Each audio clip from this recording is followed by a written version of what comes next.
여러분, 환영합니다. 오늘 이 해설에서는 정말 너무나도 시급하고 중요한 주제를 좀 다뤄보려고 하는데요. 아시다시피 요즘 뉴스를 틀면 전 세계적으로 크고 작은 분쟁들이 끊이지 않고 있잖아요. 군사적 긴장감도 계속 높아지고 있고요. 이런 상황에서 도대체 평화란 진짜 무엇인가? 라는 질문을 명확히 이해하는 건 사실 그 어느 때보다 절실한 문제라고 할 수 있습니다. 그래서 오늘 우리는 이 아주 근본적인 질문에 대한 답을 찾아가는 흥미로운 여정을 시작해 볼까 합니다. 자, 본격적으로 한번 파헤쳐 보죠. 우리가 흔히들 아주 단순하게 전쟁이 안 나면 그게 평화로운 거 아니야? 라고 생각하기 쉽잖아요. 그런데 과연 진짜 그럴까요? 단순히 저 멀리서 들려오는 총소리가 멈췄다고 해서 우리가 지금 진정한 평화 속에 살고 있구나 하고 단언할 수 있을지 한번 깊게 고민해 볼 필요가 있습니다. 사실 최근 도화가는 국제 정세만 딱 봐도 상황이 그렇게 단순하지만은 않다는 걸 단번에 알 수 있죠. 평화를 그냥 전쟁이 없는 상태로만 보던 예전의 이 낡은 정의는 이제 명백한 한계를 드러내고 있습니다. 지금 우리는 강대국들 사이의 군사적 대립은 물론이고 정말 다층적이고 복잡하게 얽혀있는 지정학적 긴장이라는 완전히 새로운 현실을 마주하고 있거든요. 이건 평화라는 개념 자체에 말 그대로 다차원적인 업그레이드가 필요하다는 확실한 증거라고 볼 수 있습니다. 그래서 오늘 이 분석에서는요, 평화라는 이 복잡한 개념을 맞추다만 거대한 퍼즐처럼 다뤄볼 겁니다.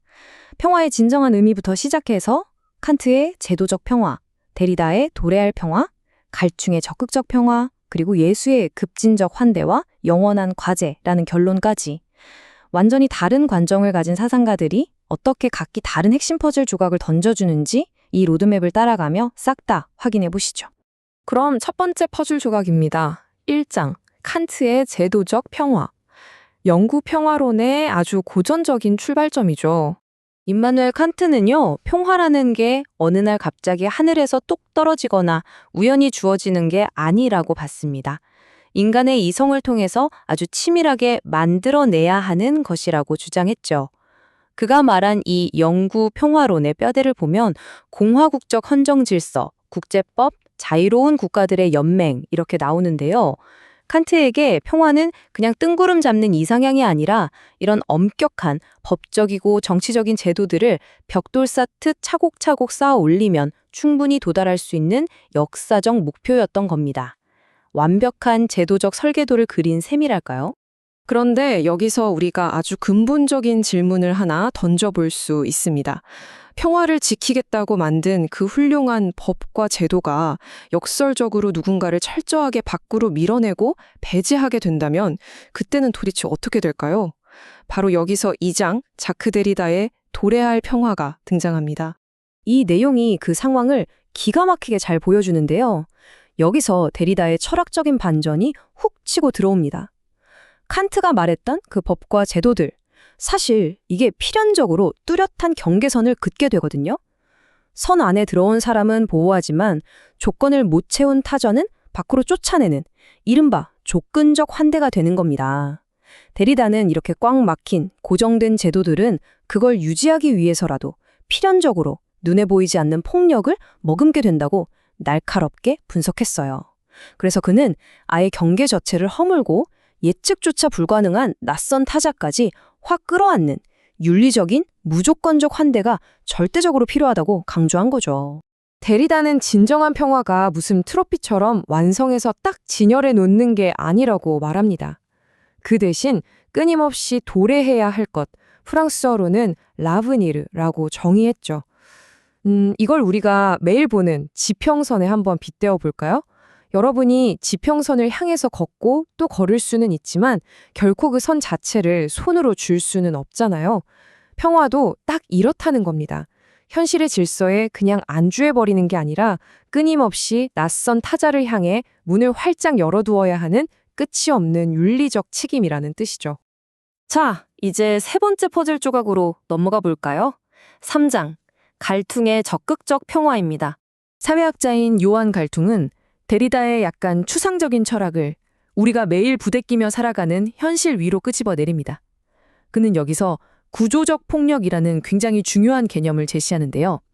쉽게 말해 우리가 속한 사회 제도나 경제 구조 안에 아주 깊숙이 교묘하게 뿌리박힌 불평등과 억압을 뜻합니다.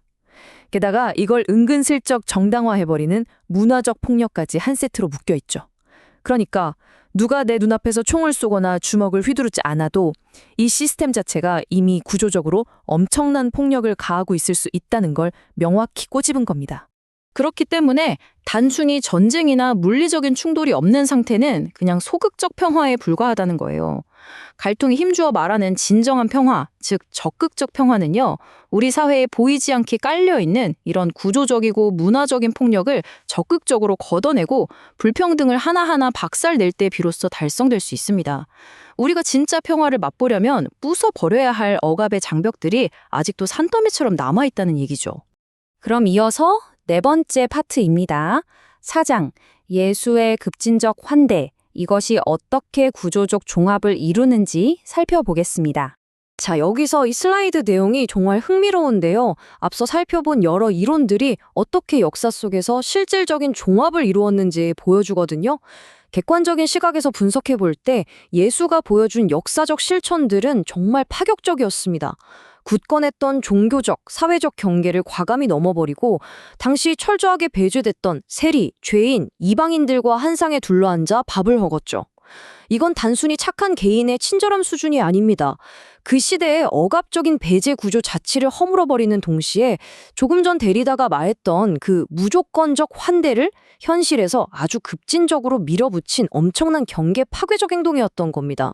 그럼 이쯤에서 가장 결정적인 포인트를 짚고 넘어가 볼까요? 지금까지의 핵심 요소들을 종합해보면 이렇습니다. 칸트는 법을 세워서 정치적 제도를 다지려고 했고, 갈퉁은 사회적 불평등을 깨부수려고 했고, 데리다는 타자를 향한 윤리적인 환대를 부르짖었죠. 그런데 흥미롭게도 예수의 역사적 행위들은 정치, 사회, 윤리라는 이 세 가지 차원을 그야말로 완벽하게 꿰뚫으며 하나로 묶어냅니다. 진정한 평화라는 건 바로 이 다차원적인 톱니바퀴들이 동시에 샥샥 맞물려 돌아갈 때 비로소 작동한다는 걸 너무나도 선명하게 보여주는 대목이죠. 어느새 결론입니다. 6장, 미완성의 영원한 과제, 지속적으로 요청되는 평화에 대한 이야기입니다. 이제 이 업그레이드된 평화의 프레임워크를 싹 요약해 보겠습니다. 이 시점에서 우리는 한 가지 환상을 완전히 깨부셔야 해요. 평화는 한 번 이루고 나면 알아서 영원히 굴러가는 완성된 상태가 절대 아닙니다. 진정한 평화를 위해 우리는 끊임없이 정치적 제도를 구축하고 사회적 불평등을 해체하고 그 제도가 밀어낸 윤리적 타자를 향해 문을 활짝 열어야 합니다. 평화는 이미 시작되었지만 아직 완성되지는 않은 아주 팽팽한 긴장감 속에 놓여 있거든요. 어느 한 단계에서 끝났다 하고 멈추는 게 아니라 이 세 가지 단계를 계속 넘나들며 의도적으로 실천해야 하는 아주 역동적인 행동인 겁니다. 평화는 결코 소파에 가만히 앉아 기다리는 사람에게 오지 않습니다. 오늘 우리가 함께 맞춰본 이 거대한 평화의 퍼즐을 여러분은 당장 오늘 삶에 어떻게 끼워 맞춰 보시겠습니까? 스스로 단단하게 세워둔 그 경계선 너머, 오늘 여러분은 도대체 어떤 타자를 향해 문을 여시겠습니까? 이 강력한 질문을 머릿속에 꼭 한번 굴려보시길 바라면서 오늘의 해설은 여기서 마무리하겠습니다. 끝까지 함께 해주셔서 감사합니다.